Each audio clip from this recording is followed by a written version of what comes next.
Yo, here's well-known atheist Hemant Mehta's 28 questions for Christians who still oppose gay marriage, coupled with my answers. 1. Why insist that we take the Bible literally on the subject of homosexuality, while pretty much ignore what it says regarding all the other sins? Answer. Although some dishonest and ignorant people cherry-pick the Bible in the manner you say, my emphasis on tackling all other sins, for me, is well documented. What other people do, it's not my problem. 2. Why should our nation's laws follow your interpretation of your holy book?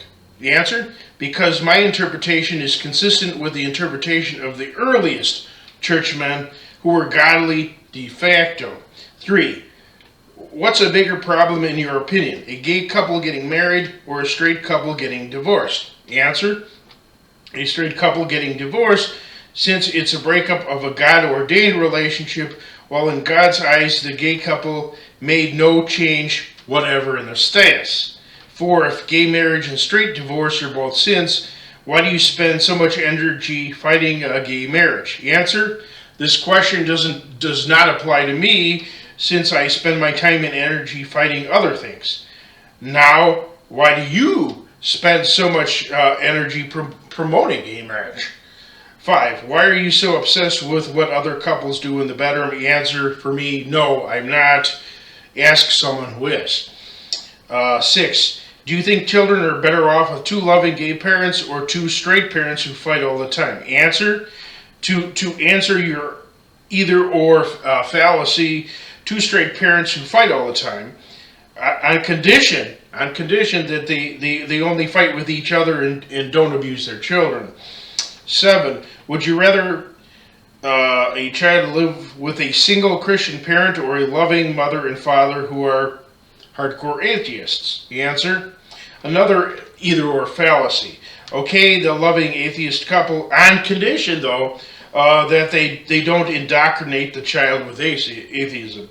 8. Why don't you just tell me your hierarchy of ideal parents and tell me where loving gay parents rank on that list?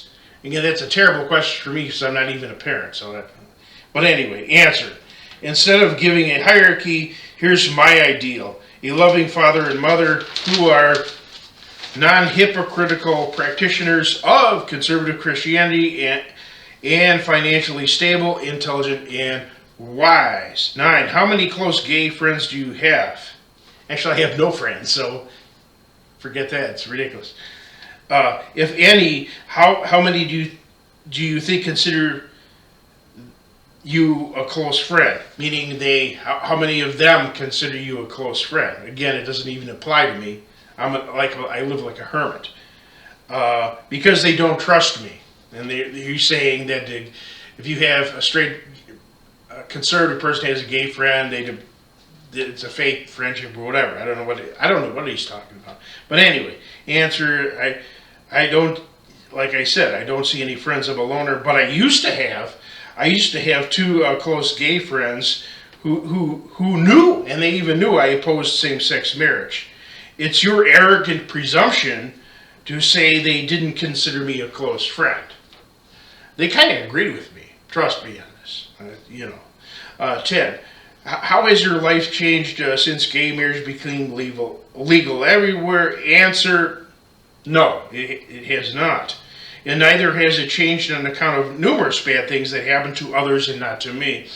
11. Why oppose gay marriage? Because you supposedly cannot explain that to your kids, but again, I don't have kids. So, whatever, okay.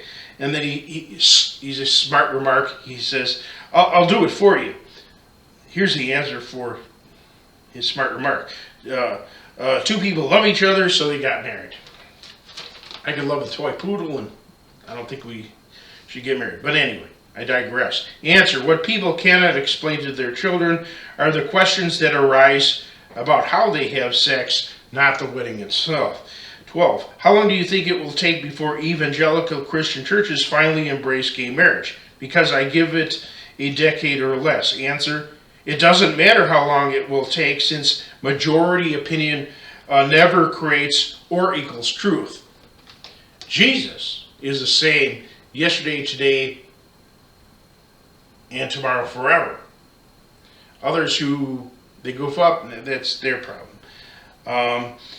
13. Why do you think you failed so miserably when it comes to convincing everyone else to uphold traditional marriage? Answer, because most people have no love for the truth and are hell-bent on following their own selfish desires. 14. Do you blame the message or the messenger? A, I blame today's messengers because they distort the original message.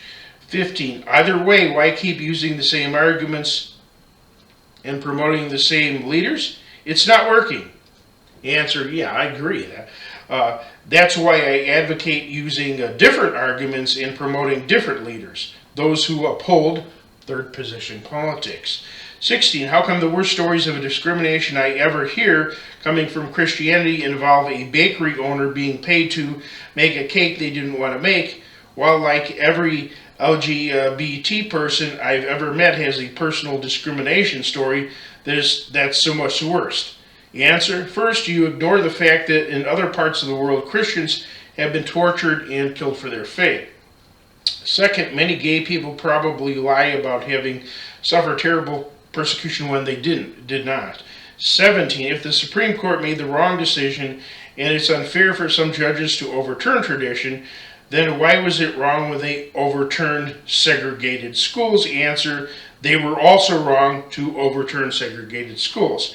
They should have been kept segregated. 18, if you say that marriage equality should have been left to individual states and voters, would you really have been okay if every state finally voted in favor of gay marriage?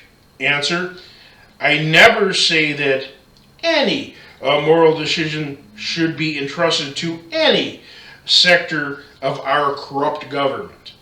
19. What if Congress voted to make marriage equality legal? And his video is a little bit old because we know they did in our country anyway.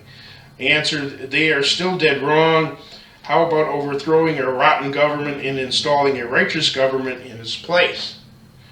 20. Why do you think God is really angry about gay marriage but not nearly as upset about other really awful things? Answer, I don't, since I'm not a hypocrite. 21. What arguments against gay marriage don't involve citing Bible verses? Answer, my primary argument is that the great majority of the time, homosexuality is the direct result of the man-woman relationship being broken from things like feminism, so-called no-fault divorce, the welfare state, etc. 22. Since all churches allow couples to marry if they are unable to have kids, why use this ridiculous, and that's a loaded word there he's using, this ridiculous, to him it's ridiculous, argument that marriages only count if kids can be produced? Now, I never use that argument. Answer, this is not actually an argument that people use. Well, maybe one person out of a million, but it's not a common argument. Rather, it's a straw man version of it. The common argument is that since natural human reproduction is always heterosexual, never homosexual in God-created nature, this indicates God's will on how people should couple. 23. What do you think the government will force your church to do since gay marriage is legal? Because the correct answer is nothing. Maybe it is. Answer, likely nothing. But in other countries, preachers have been arrested and some thrown in jail simply because they spoke out against homosexuality. May God be true, every man a liar. Jesus, same yesterday, today, and tomorrow. People, they're idiots. Jesus was a people too, but he's also God. So I digress. 24, let's go on. What will you do with all the Christians who support gay marriage, and how do you feel about them? Answer, I will teach alleged Christians what the original church believed on marriage and homosexuality. I don't feel anything about them. 25, if you oppose gay marriage and you oppose divorce, how do you feel about gay couples that get divorced? Is that really upsetting, or do two wrongs make a right? Answer, neither, as it doesn't matter whether or not I stay married to a jar of dill pickles or get divorced from it. so-called gay marriage is a self-contradiction. 26. Do you want gay couples to get divorced now that a lot of them are married? Answer, like I said, they were never married. 27. Will you erect a sign in stone somewhere in your building that says, "We proudly oppose marriage equality," so as to be permanent? Because I think it won't be long before a lot of churches come around on this issue. They will have to not lose all their members. Answer, I don't erect signs in stone since I'm not a caveman. Do you? And I cannot erect a sign in the church building because it's not mine. If I ever have the opportunity of running my own church group, I will erect a sign, but just printed. A printed sign in a frame declaring my position on homosexuality, divorce and remarriage, and similar issues. 28. What has your church done in memory of all the LGBT kids who committed suicide because of the bullying and suffering they experienced, largely at the hands of other Christians? Answer, sadly nothing, but I myself have publicly complained about injustices toward gay and trans people. Secondly, you have no right to label everyone who mistreated an LGBTQ plus person as Christian, since you have nothing to back that up.